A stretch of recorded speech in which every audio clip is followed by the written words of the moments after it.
கௌரவ அர்ச்சனா உறுப்பினர் அவர்கள், சபாநாயகர் அவர்களே, நான் 3வது தடவையாக இந்த பாராளுமன்றத்தை கேட்கின்றேன். எனக்கு பேச்சு நடத்துவதற்காக வேண்டி நேரம் ஒதுக்கப்படவில்லை என்று குழு நியமிக்கப்பட்டிருப்பதாக குறிப்பிட்டிருந்தீர்கள். அதாவது கட்சி தலைவர் என்ற வகையில் 4 உறுப்பினர்கள் கேட்டிருக்கிறார்கள். கௌரவ உறுப்பினர் அவர்களே,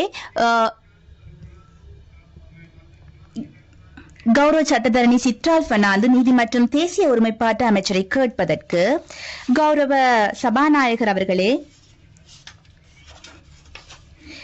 இலங்கையின் நீதிமன்ற கட்டமைப்பில் விசாரணையுள்ள 5 வருடங்களுக்கு பிறகு குடியியல் வழக்குகள் மற்றும் 10 வருடங்களுக்கு மேற்பட்ட குடியியல் வழக்குகள் எண்ணிக்கை எத்தனை?